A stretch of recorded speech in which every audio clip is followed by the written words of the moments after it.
All right, good morning, and okay, this is the second week number 2 on our ministry practicum, practice of ministry, and this is where we left off last week, and actually here, and we were on why do we do this ministry practicum in a Christian college, especially when you have a degree for ministry, for example, Master of Divinity or the Christian Studies. These are the required, meaning you cannot graduate without passing this ministry practicum class. So it is necessary and mandatory. When something is necessary and mandatory, there has to be a reason or a rationale, proper reason for why we are doing certain things or are required to do. And it's like an internship, I said, and it helps you to be better in ministry, and so on. So these are the where we have evaluation of fundamentals. When you try to become a minister in a church, or for the matter, any other religion. If you are to become a monk in a Buddhism or imam for Islam, all these highly structured religions, even including the local indigenous shamanism, to become a shaman, there has to be a certain quality or qualifications. And when you're trying to become a leader and a minister in a church, then there are certain things that you need to be examined, and examine yourself, and also others would see if you qualify. And these are some of those things. And by doing this, what we call ministry practicum or practice of ministry, we do look at these things. Professors and the mentors in your church, we will look into these things. So we are going over these things, and let's start with the personality. For me, as a pastor, and who's been doing ministry for 30 plus years, you may find someone with the good skills and very good knowledge of Bible, or they have some skills to manage and organize a church and run it. But, however, if you lack this thing, then you'll have very difficult time as a pastor or a minister of a church, or for any organization for the matter. And that comes first. Other than spirituality, which precedes the personality,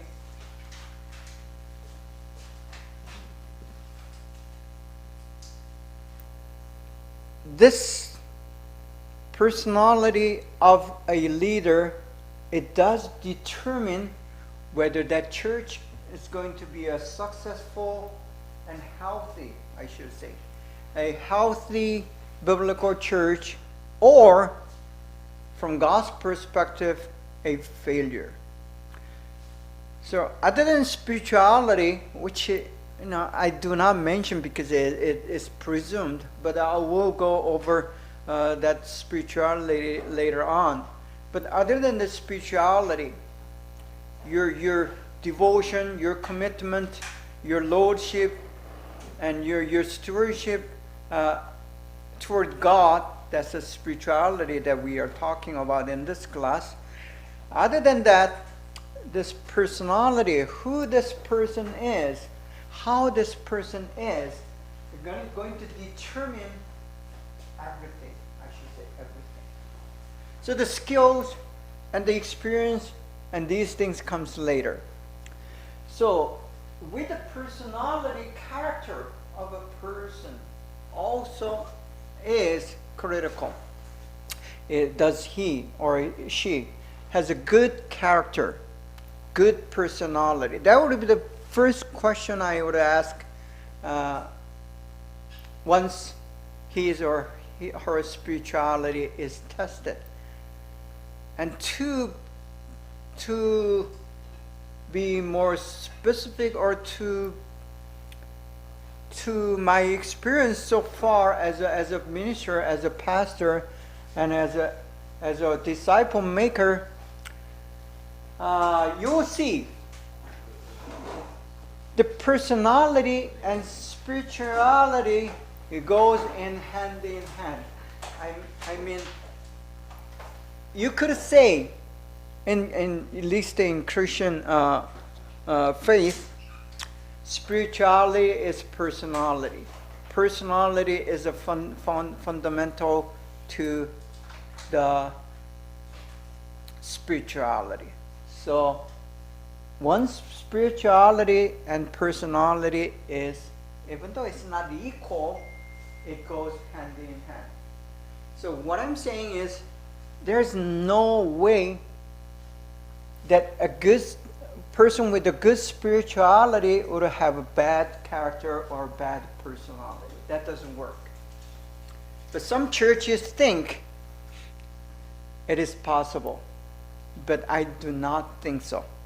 I don't believe someone with a bad personality could have a good spirituality. Okay, I could say that one has a very,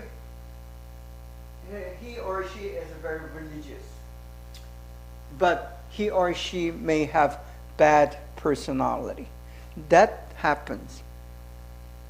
However, since Christianity is not a religion, someone who is religious does not mean he or she is good in spirituality.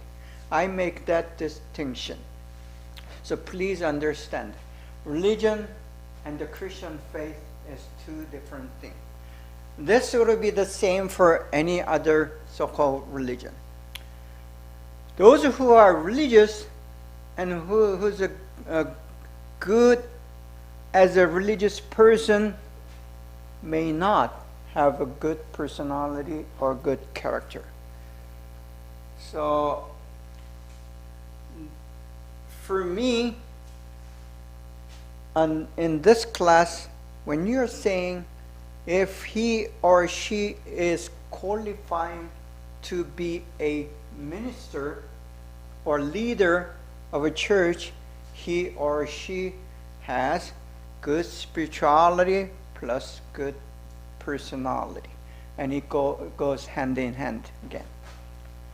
So the first thing that we look at as a leader, as a pastor, for me at least, is he or she have good personality as a person, as a believer. And if you do not pass that qualification, I would not consider him or her as a candidate for a leader. So that has been my very strong, solid belief about setting up a leader. And that way you do not fail. But if you choose someone's ability over personality, then you would have issues.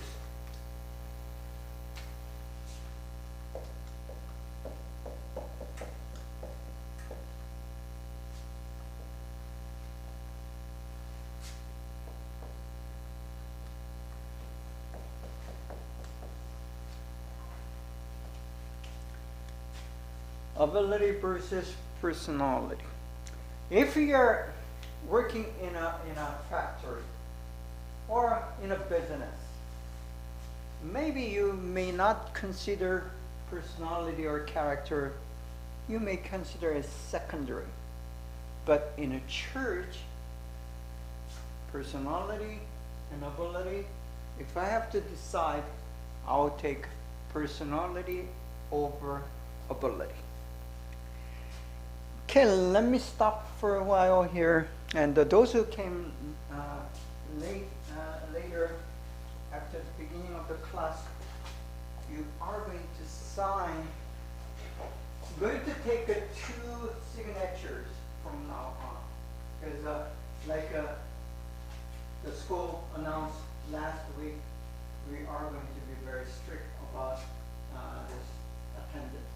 Because the U.S., the ICE, the immigration, they are very strict about your attendance.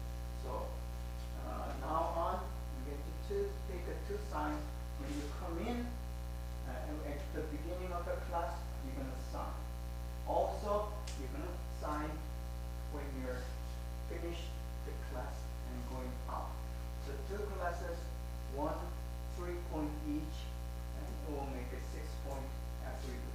So if you sign this 1 a day, then you're going to get 3 points, which will be very difficult for me to give you a passing grade. Okay? So you have to attend all 10 points. And please remember your page, the number of page. There's a 1 to 5, and you're going to sign on the same page because you're going to sign your name. We'll take a break for this. Please.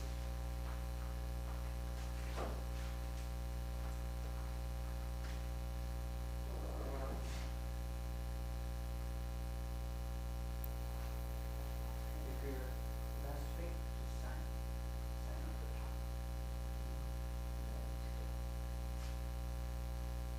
So if you were here last week, sign the last week's blank, just in, and that will be okay.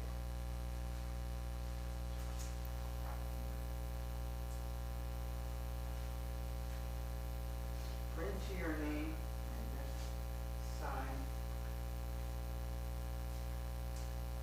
So go ahead and do it and pass it to Hwang.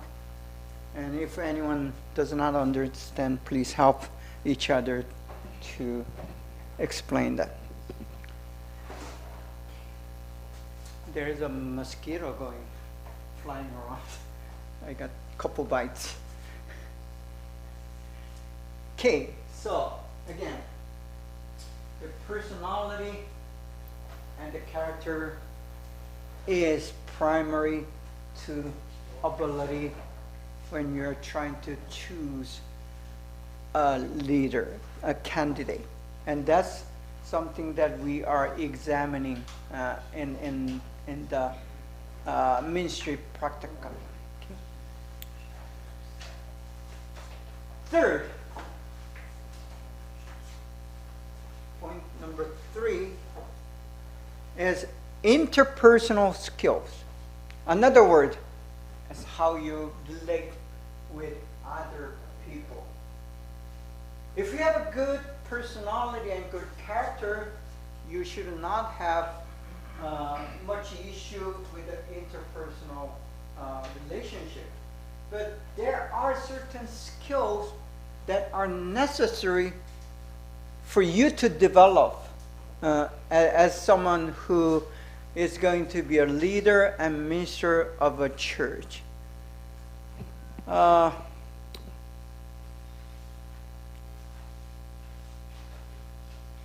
Like I said, for me, my basic personality is very introvert. And I had to develop this interpersonal skills to relate to other people and to have, meaningful and good conversation and so on. So it's a learning process. If you don't have that by birth, it's not in you, then there are some skills that you need to develop as you become a minister of a church or any other religious organization. So that's something that we examine and see and help to develop as we go on in the ministry practicum or in the leadership training.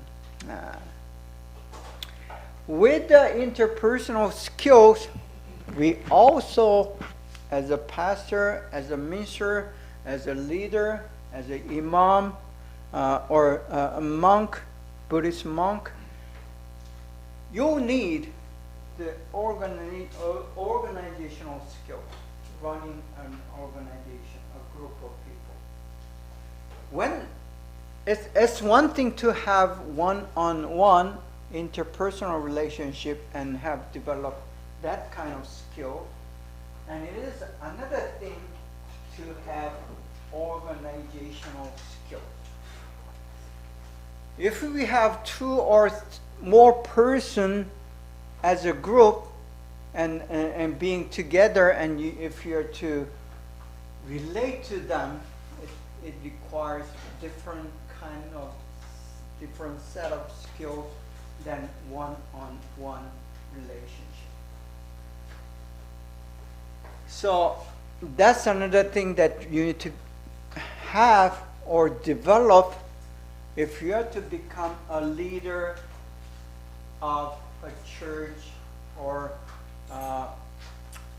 synagogue or temple or whatever. And that's a human organization with 2, 3, or more people.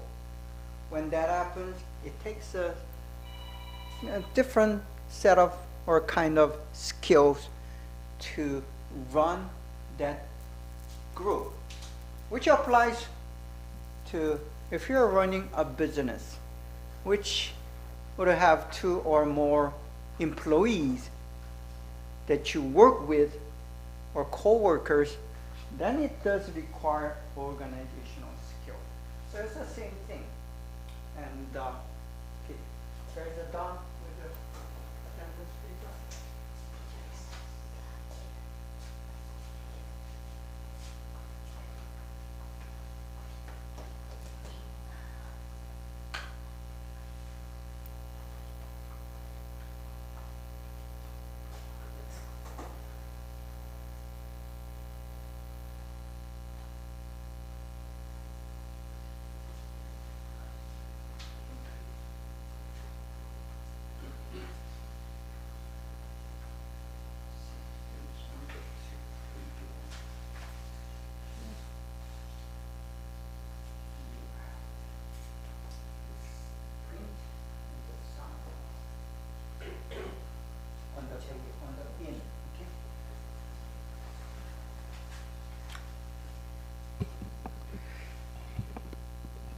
So please make sure that you are on time in this class, and then you will be sitting all throughout the class and going out, and when you're going out, you're going to sign it again. And that will make it perfect. And your attendance will count as a full and proper, good attendance. Okay. And also please remember the page that you signed. And you're going to sign that on that page again. Okay, continuing with the next point in the why are we doing this so-called ministry practicum or practice of ministry is because we want to, or we want you to check out your knowledge and experience. Some would have a good knowledge, some may not. Some may have some good, abundant experience, and some may never have any experience at all. And the class and any training in your church to help you out as a minister, they would help you to develop the knowledge and experience at the same time. And by doing ministry practicum or practice of ministry, it is designed to provide an opportunity or chance to have experience if you do not have any experience at all. So like I said last week, this class presumes you as a Christian who are involved in a church. But if you have a different religion, that's still okay. For example, if you're a Muslim and you attend your own mosque, and then if you're doing some service in your mosque, then you will be considered as a minister in our definition of minister. And also, that requires some knowledge and experience. So you can apply to your own context or your own setting or your own background, same principle. So try to learn the principles if you have a different religion, and try to place that or apply that in your context, your situation. So this is not just only for Christians. So anyone who is engaged in this organized religion, then you are being helped by attending this class. Next, evaluation of fundamentals continue. So the basics, the fundamentals are to be checked, and continuing these items. On the top of the list, perspective. How you see and view your own faith, your own belief, and your own church, or your own mosque or temple. That's the perspective. People have different opinions and the ideas and perspective about what they see. What we do in this class or any other class for the ministry of the practice of ministry is to help someone who's candidate as a minister or the leader of that organization to have good and better perspective. If you're, this applies to any other things, for example, politics. Politics, very important to have his or her own perspective. If you're a Democrat, you would have a democratic perspective. If you're a Republican, then you would have Republican perspective. If you're a socialist, then you would have a socialist sort of perspective. And so this kind of applies to any other belief system.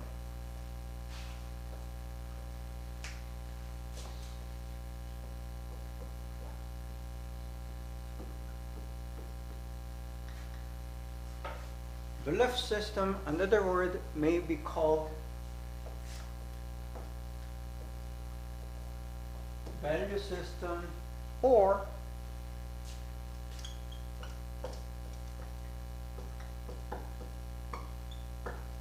worldview or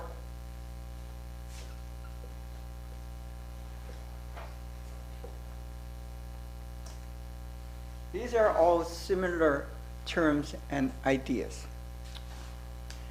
If you're, beyond high school level education, these are the things that you will mind and you'll try to learn as an adult, as a student.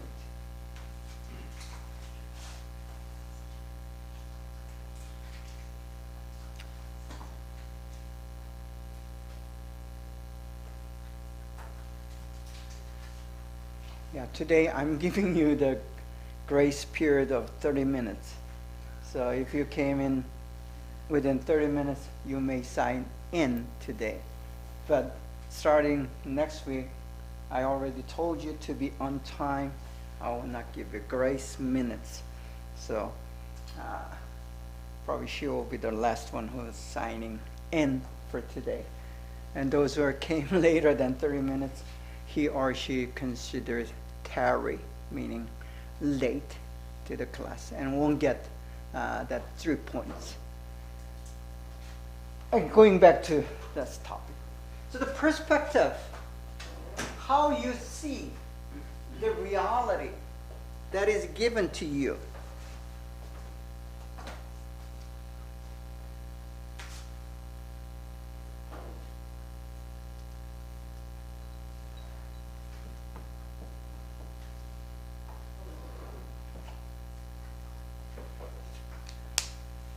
Perspective, value system, and the worldview paradigm on the reality that you see.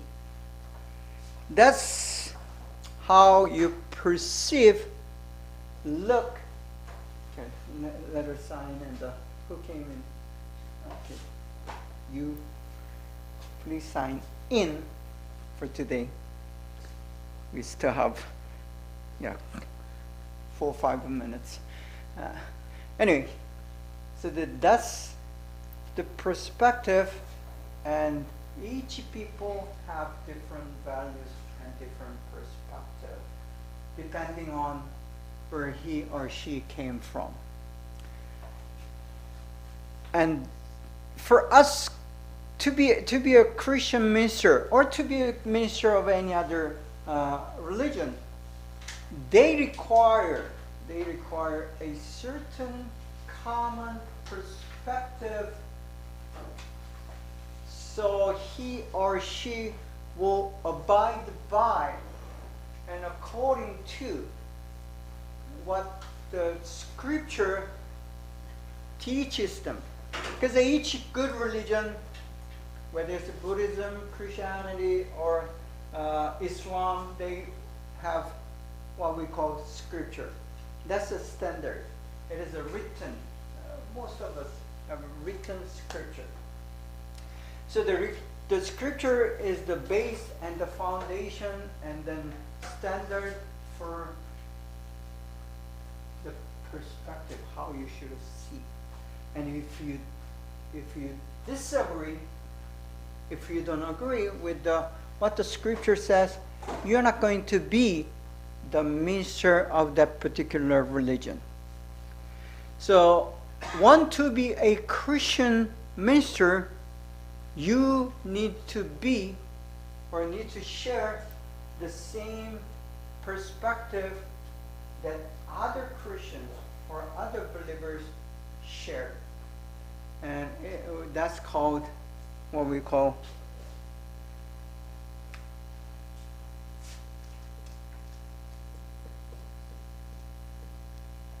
doctrine. It spells out. It's a statement of belief. It tells what we believe. And it's a perspective.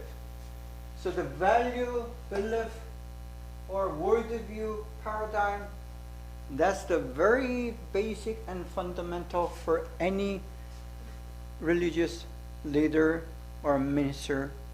So we need to check that. Okay. Then, decision making.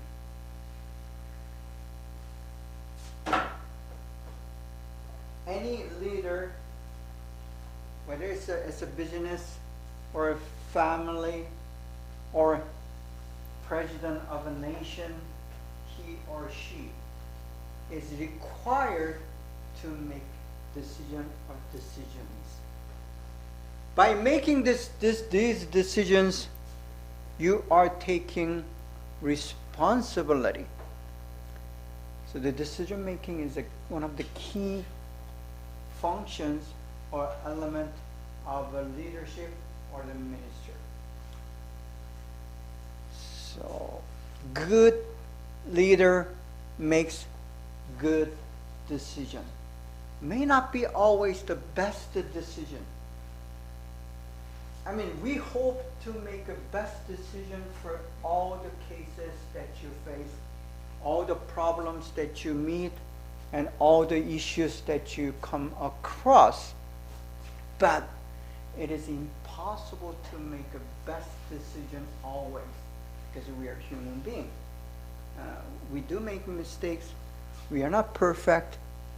Thus, you may not be able to make best decisions always, but you should be able to at least make a good decisions after good decisions. So decision making as a Christian leader is key. One thing that is different from any other decision making in a Christian or any religion for the matter, it has to do with the person. So we ministers, the Christian leaders, are going to make a people decision, not the property decision or things decision or political decisions. Sometimes political decisions are people decisions, but let's say people decision. What I mean by people decision is because of the nature of Christianity, we are trying to help someone to become a better person. That's all we do as a minister or as a pastor, as a leader of a church. And it's the same for the monks, same for the imam. They are helping out his or her people to become a better person. So the question is, what do we mean by becoming a better person? The Bible teaches us, the Christianity at least teaches us, that you are a better person when you are living for others, for other people. That's what the Christianity is about. It's not about coming to church and worshiping and giving the offerings and having the prayer. It doesn't include those. But for me, the Christianity, the key is you become a person who is helping others to become a better person. So it's kind of a chain reaction thing. So that's how God sees us, and then the decision making for Christian leaders or minister is to help out other person so he or she, because of what you do, they become a good person according to the Bible. And that's the kind of decision making that we want to see in the candidate of ministers. So if you have to become a minister, you have to say, I want to live for other people rather than myself. And the Bible does not like someone who is self-centered and selfish. Let me spell that out.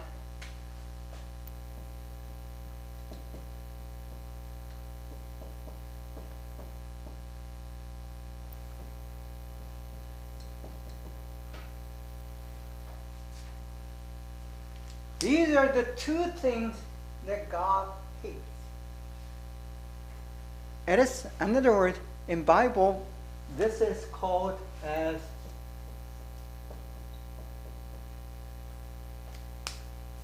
evil is not bad act or bad action or bad behavior or morally wrong behavior. Those are included. But the evil in the biblical understanding is those who are trying to become very self-centered and selfish and do everything possible to feed himself or herself. The greed, lust, and all these things comes out of selfishness and self-centeredness. So sadly and unfortunately, if you go to church today and you see still those who call themselves pastors or ministers or leaders of the church, deacons, elders, who are very selfish and self-centered, and they're sitting on the top of the position in a church and teach the people not to be selfish or self-centered, while he or she is very selfish and self-centered. And that's called hypocrisy. And Jesus Christ was very angry about someone who is actually very selfish and self-centered and teaches others not to be. So we see that. And when you make a decisions always reflect your value, your belief, your true worldview. So if you want to know someone and then examine that person, I recommend you to look at his or her decision making, which will reflect these things, which is a very hidden inside. And we, as a pastor and the leader, when you're trying to set up a leader, then you look into that, and if he or she is making what kind of decisions and why he or she is making certain decisions the way he or she is doing. So that's decision making and the communication. Communication is one of the fundamental skills for any ministers, especially in a church setting. What the pastors do, the major thing is to preach on Sundays. And when we come to Sunday worship, the pastors preach. And the same thing for the priest in Catholic Church. And also in a Buddhist temple, you go there, you pray, but the temple monks and the priests, they also do the sort of sermon. Same for the imam. So this teaching and the preaching, it does require the skill for communication. But that is just one kind of communication. To Christian leader and minister, to be a minister, he or she should be able to carry out one-on-one communication as well. And also small group communication is very important. So we look at this one-on-one communication skills and the small group communication skills and the large group communication. It's usually one-way communication. So we look into those communication skills and the qualities as well. The next thing is calling. I'll go over this calling in very more intense, because that's one of the key things for any Christian minister to have a calling. If you don't have calling or called and become a pastor or a minister or leader in a church, that's disaster. It means it's failure for sure. So the calling is the key, and it's very important. I'll go over that more in extent later on. So same with the vision. Vision is a little different from calling. When you're called, usually, well, in a Christian context, in a church context, when you are called by God, then you will receive the vision at the same time. And that's how usually it happens. So the calling and vision goes together. And the vision is like what's going to happen, what God wants you to do in the future as a pastor, as a minister, as a leader. And he gives you a certain responsibility that's sometimes very specific and particular and focused. And then that's called the vision or mission. So you will receive the vision and mission as a pastor. If you do not have that, that's still okay. But you must have a calling. Without calling, you should not become a pastor or leader or whoever in the leader of your particular religion.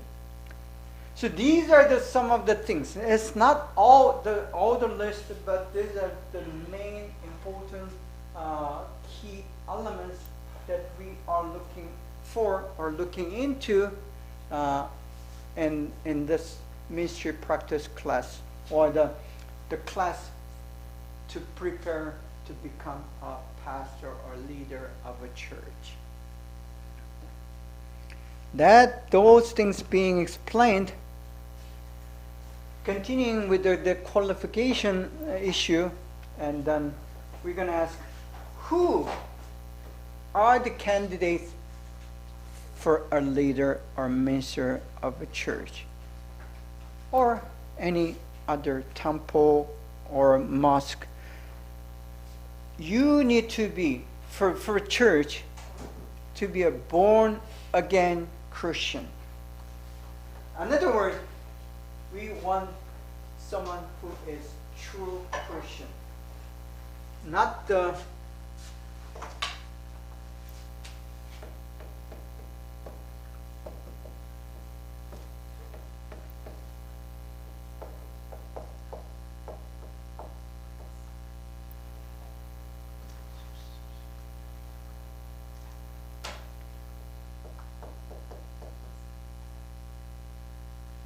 nominal Christian and hypocrites.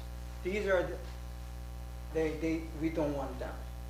Nominal Christians are those who are namely Christians but not a real Christian in heart. This usually happened in so-called Catholic countries. If you are born into Catholic countries, still some countries still the same thing. If you're born into Catholic church, country or Catholic family, you automatically become a Catholic believer. It used to be the same case in the Protestant countries as well. For example, if you're born in Germany, and in the past, not these days, but in the past, you automatically becomes a Lutheran Christian. And same for England. If you're born in England, you become an Anglican Christians, almost automatically, because the whole nation is defined by religion. This probably would apply same for some of the Muslim countries that in the Middle East. If you're born into that particular country, you automatically become a Muslim. And when in those cases, as what we call nominal believers, not true religious person or not true believer. We don't want that in church leaders. Church leaders need to be a true Christian, which in American terms or in some evangelical terms, it's called born again Christian. Meaning you have experienced that the work of the Holy Spirit or inspiration of the Holy Spirit or baptism of the Holy Spirit, and you have received Jesus Christ as your personal Savior and the Lord.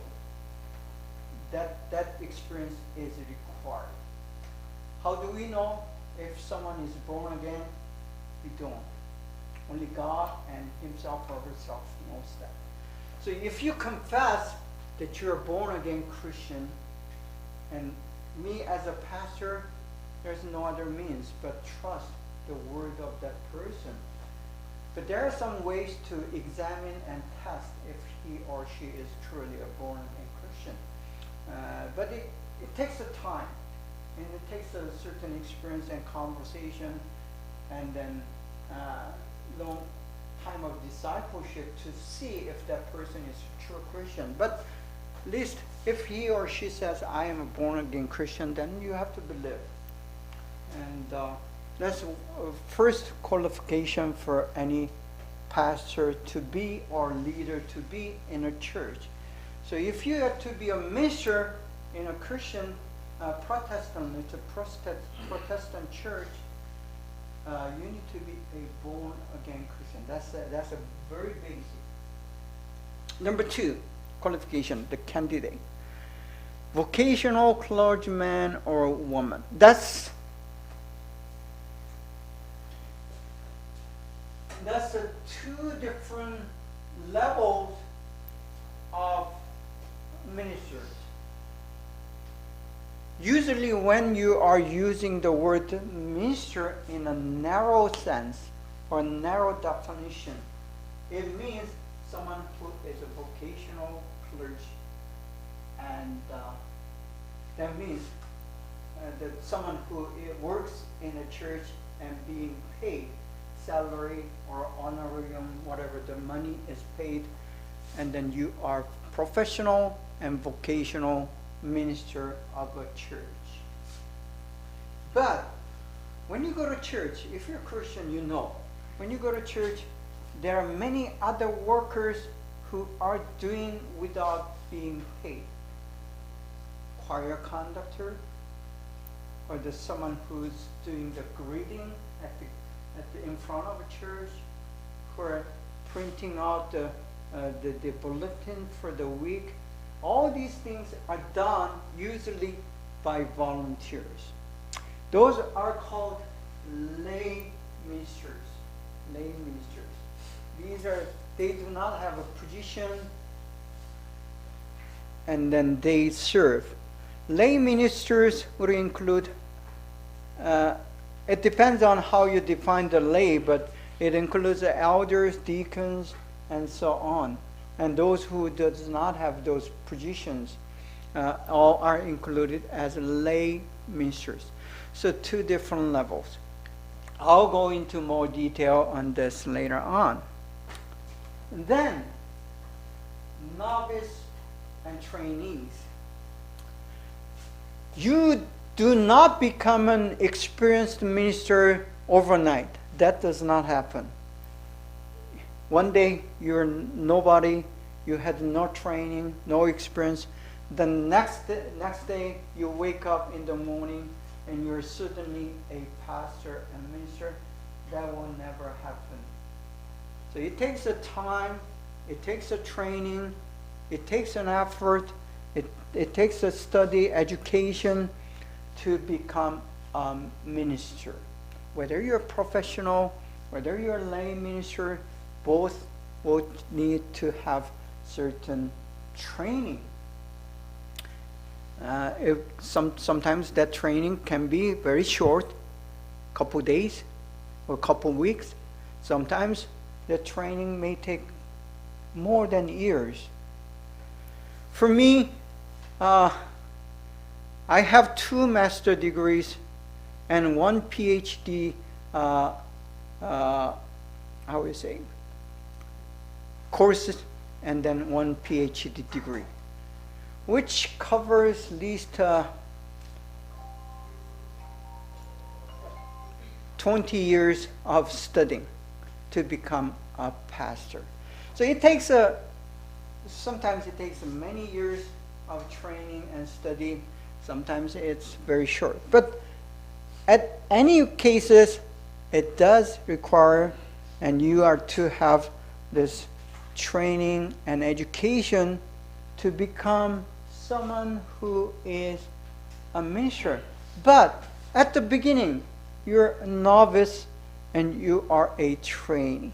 You begin from nothing, and then you start working your way and your steps toward becoming minister, a pastor, or ordained pastor.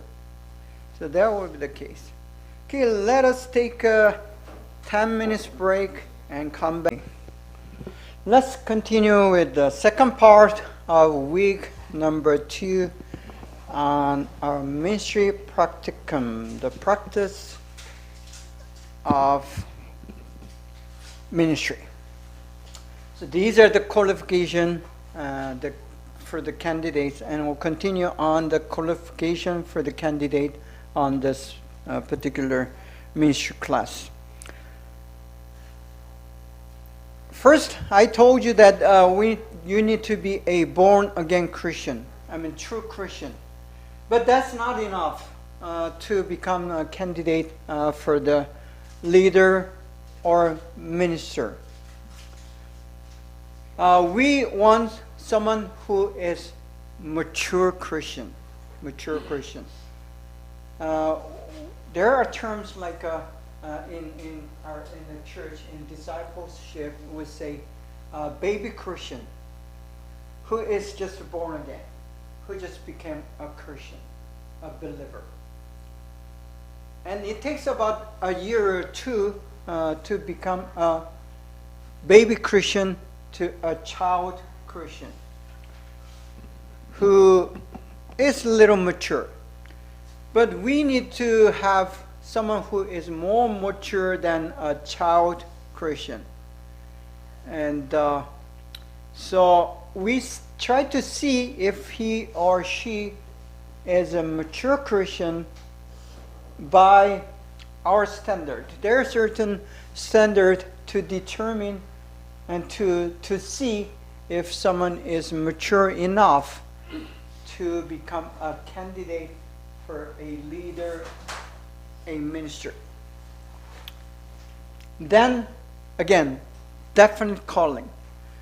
There are two callings, and that's what we sometimes call second calling. So in Christian discipleship, we have first calling, which is called by God. God is coming to you and asking you to become a believer, and you accept that invitation.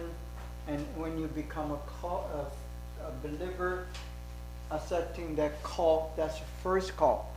The second call here, what we say definite calling, is what we call vocational or missional calling, or calling for the mandate. That's sort of different second calling. I'll explain that later on further, because that's important. Then number 3, with the definite calling or the second calling, you would have what we call full and genuine commitment. Genuine commitment. What we mean by genuine commitment is this. If you're familiar with the story of Moses, he went up to the mountain Sinai, and then God gives him the mission to bring out his people, meaning the Jewish people in Egypt, and in today's language, liberate them from the Egyptian rule, and then carry them out from the Egypt and bring them to the land of Palestine or land of Canaan. That was his mission. And he need to give up everything and devote himself fully 100% to that particular job and responsibility. He used to be the prince of Egypt for 40 years. And then he killed one of the Egyptian guy, and he fled, ran away, and then he lived in wilderness as a shepherd, taking care of the father-in-law's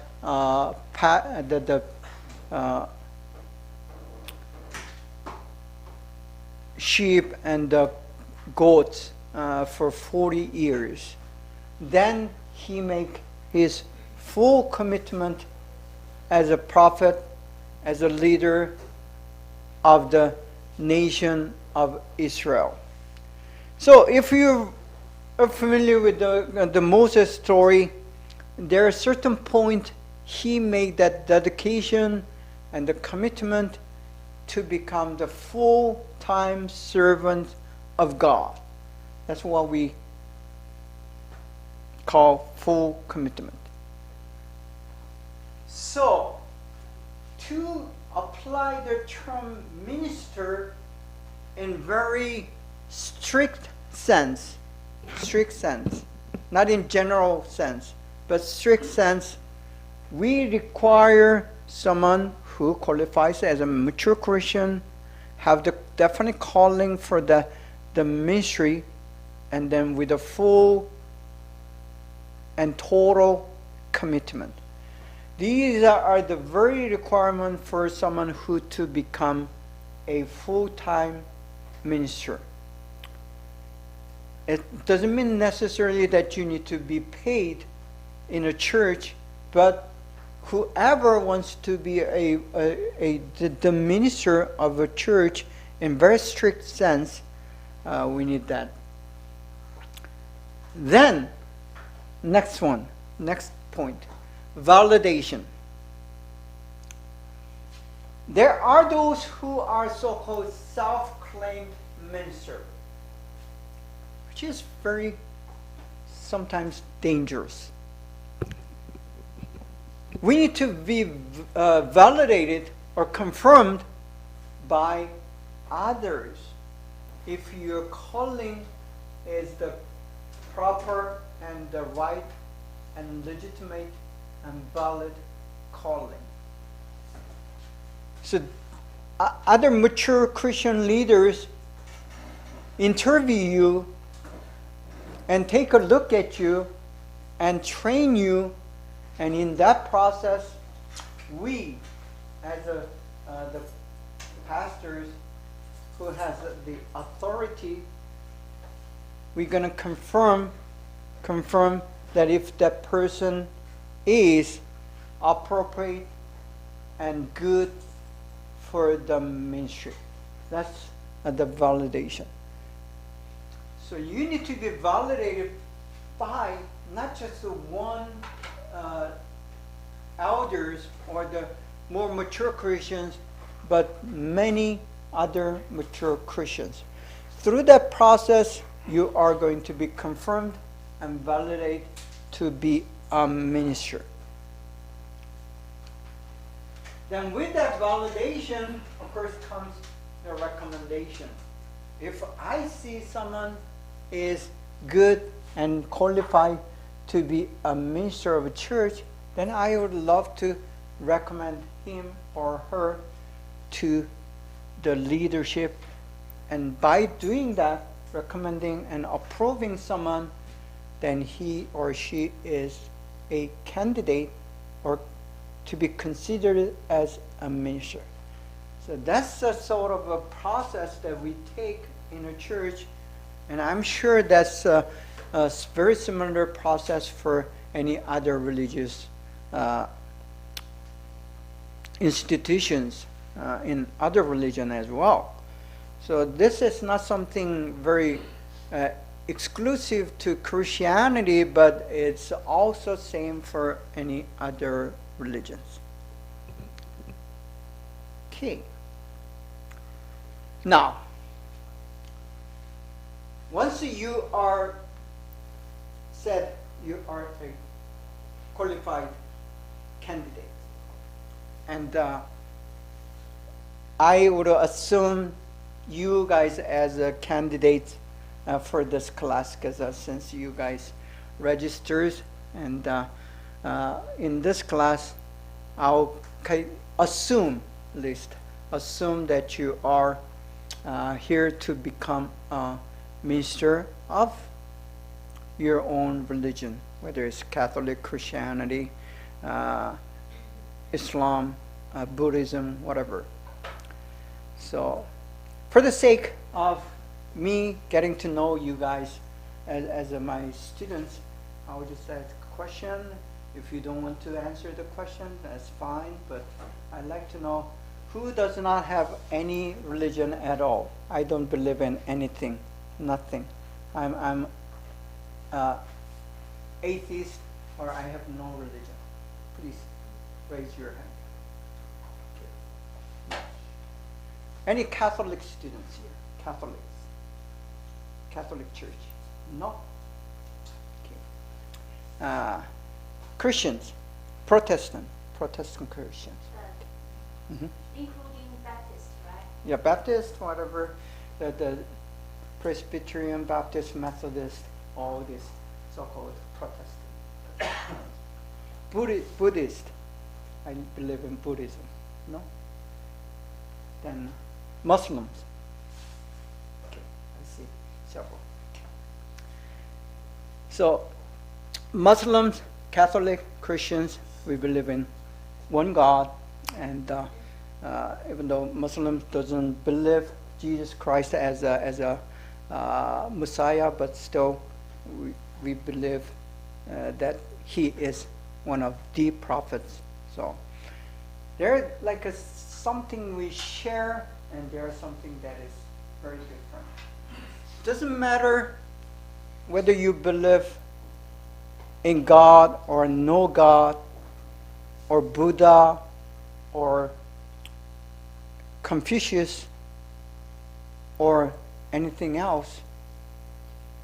It's what we call belief system. Every single person who is normal, intelligent, have emotions, and the willpower, if he or she is a person has a belief system. It's not a choice, it's a must. And if you have a certain belief system, you try to live by according to what you believe. As something that you don't need to take an effort, but is something that is natural. So you as a believer of anything, then you live by, and then you interpret your reality according to what you believe. So in that sense, everyone does have a belief system, and it doesn't necessarily have to be any particular religion. So if you don't have any religion that you believe in, you still have something. On place of religion these days, many believe in what we call ideology. It's somewhat it's a political, but ideology does control your life as a person, your culture, your society, or social relationship, and even the personal relationship are dominated and controlled by your ideology. So ideology sometimes it becomes in the place of religion, and it's also a belief system. So in today's generation, younger generation, they have rather ideology or philosophy instead of religion. Still, it is a belief system. It's his or her value system. It's his or her worldview and paradigm. So no one is without this belief system. Again, going back to the topic, how does it work? If you are a student of a ministry practicum or the practice of ministry, then assignments are given. And there are certain specific job and responsibility that you are assigned to in your church, and then you should bring job descriptions, meaning this is what I am entitled to do in my church. So I'm speaking this as a Christian church ministry practicum. So I just help you to understand how the process is done. Then what we have is something called mentoring, which is a key to the ministry practicum. This is a not only key is a necessary, it's a mandated. So you should have a mentor assigned to you in your church to oversee or to take care of you as a mentor. Someone, it says like a teacher, but when you say mentor, it's a little different than teacher, because a teacher usually at the school, he or she is not involved in your personal life. Not anymore. When I grew up, when I was a little student, child, when you go to school, your teacher is more than a teacher. I mean, he or she will ask you personal questions and try to help you out as a person and all these things. That doesn't happen anymore in today's elementary school or junior high, high school. It doesn't happen. And sometimes it's illegal to do that. So the mentor is more than a teacher in that sense. Mentor is the one who has the authority and responsibility and ability to take care of not only your religious belief, but your personal life as well. So he or she is going to be fully involved in your life and may ask you very personal questions. And they are allowed to do that. And you sign an agreement agreeing that he or she as a mentor will involve very personally and deeply in your life. And he or she will keep it as a very secret and confidential, and he or she will not share any of these things to any other person other than praying to God. So that's kind of a agreement, and we call it covenant. So the covenant making by the mentor and student is very important in this class setting. But we're not going to be able to do that. But that's how it should be done. So you become mentee, someone who is being taken care of the mentor. So you're mentee, and you will have a mentor who is helping you out to become a better Christian and better minister. Then supervisor usually is a professor of the class, is the supervisor. And so I am going to be the supervisor for you, and work with your mentors and work with you to help you out to become a better leader and Christian minister. So the mentoring is one of the key process in this ministry practicum that you are taking. To explain how this mentoring is done, I want you to learn this, because even though you are not going to be able to do the mentoring in the church setting, still, you're being mentored, or you are going to mentor someone, because in your life, whether it's in business context or whether it's in your family situation, the mentoring is one of the key process that you want to be involved. Because it helps you, makes your life richer and better and happier.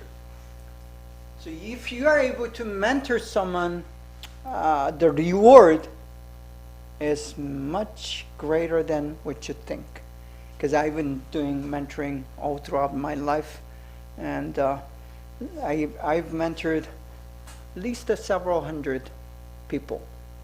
Not always successful, but when you're successful in mentoring someone and help that person to become a better person as a Christian, and the reward is very, very great. So I want you to learn this mentoring, the concept of mentoring, because one day that you will be able to use it, or you may be mentoring without actually knowing it.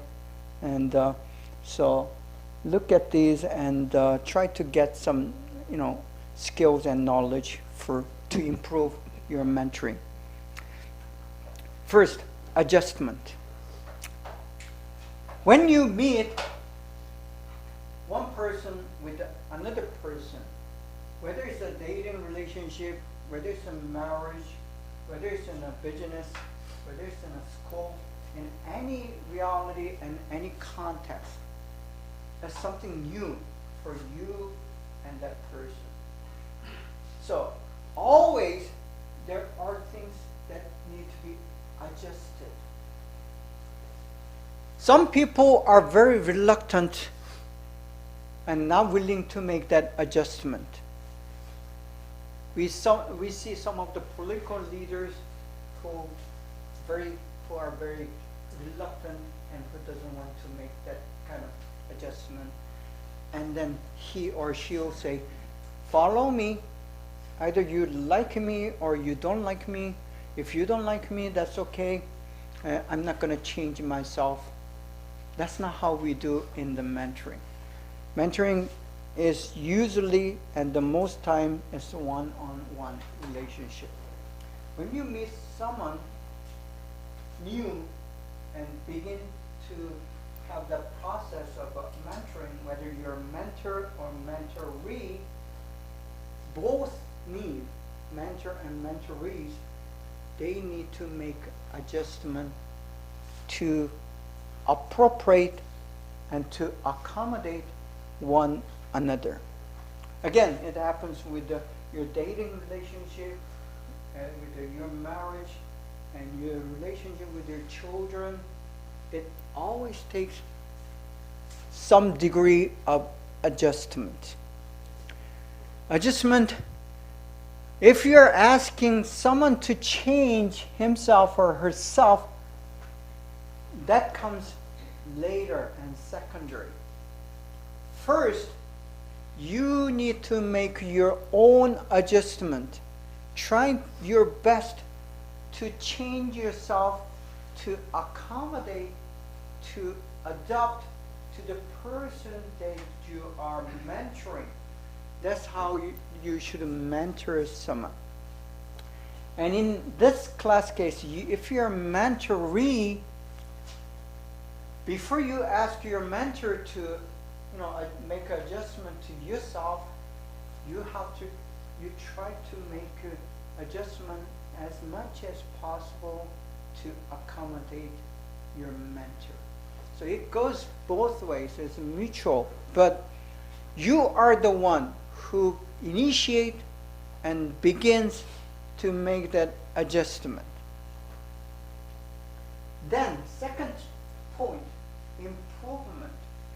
All the mentoring is toward improvement. If you're good, you want to be better. If you're a better person, you want to become a best person. So it's like the degree of improvement. If you're bad, you want to become good. So that's sort of understanding of improvement. If you're little or small, you want to become bigger. If you're less, you want to become full. That's the understanding of improvement or development, for the matter. So you both improve and you develop. The difference between the improvement and development is bringing out something that is hidden and make it happen. That's the development. Improvement, you have one and try to make it two. If you have two, we are trying to make it three. So that's the understanding of improvement. So you need to be improved and you need to be developed. And the mentor is trying to help you out to develop and to improve. To do so, mentor need to understand what this person need to be improved, what his or her weaknesses are, and then what the strengths are, and then make it strength stronger, make a weakness to strength. So that's sort of improvement. And to do so, you as a mentor, if you're a mentor, mentoring someone, you need to see exactly and very accurately what their weaknesses are and what the strengths are. So it takes a very careful and extensive and intense examination, observation of a person, without having to have very deep interest or genuine interest in that person, that you will not be able to do that. So it takes a love. Without love, you're not being paid to mentor someone. If you do it for the money, probably you would do. But if you're doing something without being paid, it takes a genuine love to put your time, your effort, and sometimes your money, even money, into this effort. So that's what it takes for mentoring. And you as a mentoree, you should try not to hide anything. You cannot reveal everything, but at least try to reveal who you are, what you have, what your strengths and weaknesses are, and do not be afraid to reveal who you are. So that's kind of attitude that you should have as a mentoree and as a student of ministry practicum. Next point, ongoing evaluation. When I mentor someone, as always, when you have a conversation with this person as a mentor, not only you're listening to that person, you keep interpreting what he or she is telling you. And by interpreting those statements, and then you kind of determine whether he or she is being really, really honest, or kind of having some cover on it, and all these things. And so that's kind of sort of evaluation. And then you keep asking yourself as a mentor whether he or she is better than yesterday, better than last meeting. Is he developed or improved? So that's kind of question that you continue to ask throughout your process with that person as your mentor. So it's a little different, quite different than just teaching. I mean, this style of teaching, I speak in the front of you, in the podium, as a teacher, and it's a one way. And I have no means or ways that whether you understand or whether you are getting it or not getting it, there's no way that I can test that, except, like a final exam that you kind of tell whether this person is good in listening or not. But that doesn't tell you what kind of person he or she is. So that's a one-directional teaching. But the mentoring is a mutual, it's conversational, it's a communication, it works both ways, and it's a two-way kind of learning. So by doing so, you constantly continue to monitor and observe that person, and that's ongoing evaluation. So it takes a certain experience and skills to do that. So there's a good mentor and bad mentor. And to be a good mentor, you should understand all these things. Not only understand, but you have the skills and then experience to exercise what you know in your head. So that's something that we want to be applying and implying in this ministry practicum class. Okay, this is how the process is done in this mentoring. First, covenanting. If you have that, the workbook, the school have provide you with the workbooks, and then by the end of the workbook, that's a section called appendix. And in that appendix, the first page of appendix, form number 1, is covenant. If you read that covenanting form, you are to have the interview, and then your mentor is going to explain all these terms.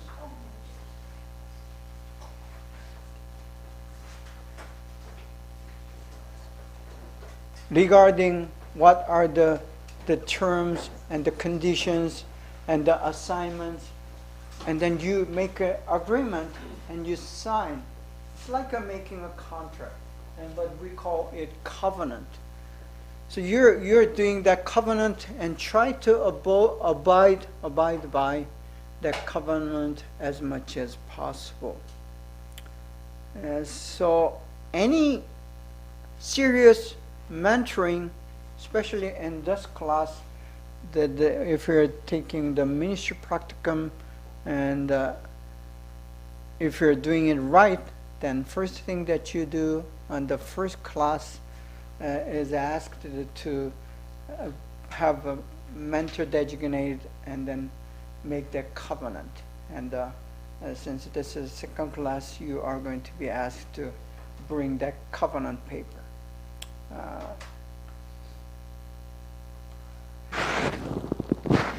Which we will not actually do it. Anyway, the learning. So once you make the covenant, it's like since this is a 10-week class, you're going to have a 10 weeks of learning process done in your church. And that's the next step. And then the third thing, journaling. That's a very important step other than covenant. Once you write down sign the covenant, you're going to learn. And as you learn, then you're going to make the record and report. And that report is called journaling. So usually when in a church context, church setting, you go to church once or twice a week. And then you're, depending on what your job is, you're going to do that job description that is assigned to you. And once you are completed that particular week's job, usually after Sunday afternoon, you sit down and write the report called journaling. So basically, you're writing down what you did, and then once you write down what you did, more important thing is your reflection on that. So how you felt, what you've learned, what you have experienced, what's something that's new, and even the failure and mistakes, you're going to write those down in detail. That's called the journaling. So through the journaling, the mentor and then supervisor, who is not actually in your church, will have the very clear information and the picture of what you're doing at your church. By reading those journals, then I would be able to determine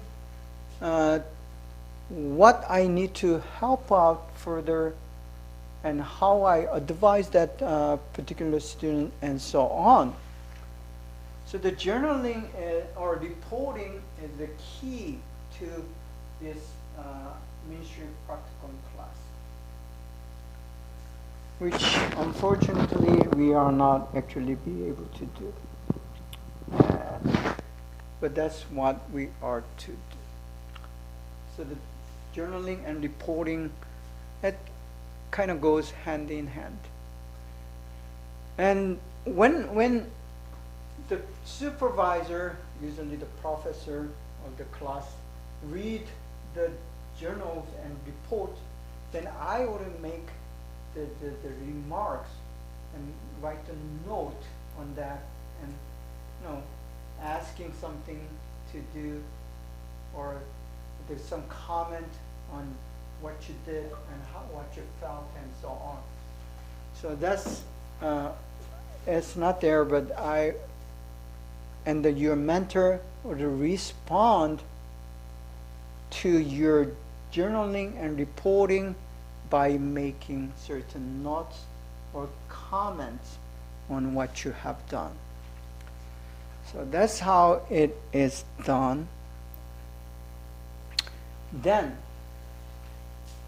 with that journaling and reporting, what we see as the mentor and supervisor is what are the issues, what are the problems, what are the weaknesses that need to be taken care of. Some of the things even the mentor and supervisor may not be able to handle or need to be involved. There's something that you don't need to be involved, and there's the things that you cannot be involved. So either case, if you don't need to, then you don't. And if you cannot, you don't try to get involved. And the mentor and supervisor should be able to distinguish and know what are the some things that don't need to be involved or cannot be involved. If you don't have that clear idea, then you'll make a very serious and big mistakes. So once you know and determine as an advisor and a supervisor, then there are things and issues and problems and weaknesses that you must be involved. And those things, that's the responsibility of the mentor and supervisor to be involved and try to make that correction, because without making that correction of the issues and problems and weaknesses, then you will not develop or you will not improve. If you do not improve and if you do not develop, the class or the training or discipleship, whatever you call it, it doesn't have any meaning. It's nothing. So troubleshooting is a very important process in mentoring, because we want the students and you to develop and to improve and to become a better leader and better person and better minister. So it is a very critical and necessary process in mentoring and overall ministry practicum. Again, the same principle and same process will apply in any other religious settings or organizations. So just remember that. Not only this process of, whole process of covenanting, learning, journaling, reporting, and troubleshooting apply in the Christian context, but if you're in business and if you're a business leader, or you're running your own business, or if you are planning to do that in the future, this is the same principle, same thing. When you're dealing with your employees, the workers that you're working with and working for you, this will be the thing that you want to do. I mean, it's not like you employ someone and you pay the salary and it's done deal. That's not how the business works. Business is like a church. I mean, it's the same thing. It's a people-to-people thing. If you do not believe in the business as a people business, I mean, it's a people thing, then you're going to fail that business. You may earn some money, but eventually you're going to fail. So that's the business context. And if you're trying to build a family, if you're planning to become a parent, you're going to have a child. This is something that you do as a parent. So don't think this as something that me as a pastor and professor teaching you in a ministry Christian thing, but try to see it as a life thing. So you parenting is a mentoring. Many parents do not mentor their children. They think they only feed and clothe and send them to good schools, and then your job as a parent is done and you're good parents. That's not how it works. You have to be involved. You have to troubleshoot your children. If you don't do that, he or she is going to become a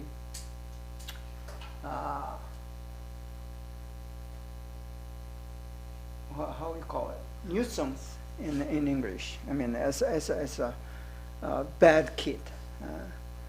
So troubleshooting is needed, especially in a parenting and in family situation. So please try to apply that into your own context, other than religious context. Feedback. Many leaders, especially in us in Asian culture, if you grew up in an Asian culture, traditional Asian culture, you do not try to listen to someone who is younger than you, who has less authority than you, and it is culture norm that you can ignore who are younger and less than you. Because of that culture, many Asian churches, including us Korean American churches, they don't listen to the younger people. And that's one of the dangers and one of the big major mistakes that a church makes and made. So the feedback from mentoree or the student is very important. Not only is it important, it's a must. So you need to learn to listen to your student, your mentoree, and that once you listen to the feedback, then you need to respond appropriately and correctly and timely to what you have heard from the students. So feedback is it's a must process. You do not want to skip listening to the ones that you teach. Unfortunately, in our school situation, it's very difficult to do that. I just wish that we have some feedback system, but no. Redo. Once you try to troubleshoot and help out the students and make the corrections for the improvement and development, and then listen to the feedback, then you make a necessary adjustment and then do it again.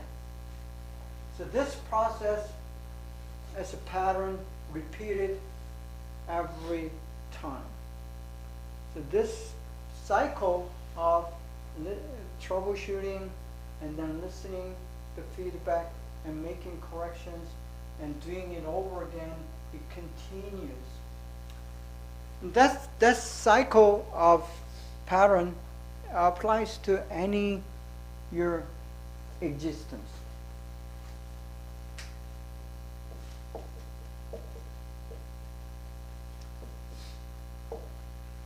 The word that I use for ongoing process of living, that's the existence. We exist, and we continue to exist every day, as long as our life permits us to exist.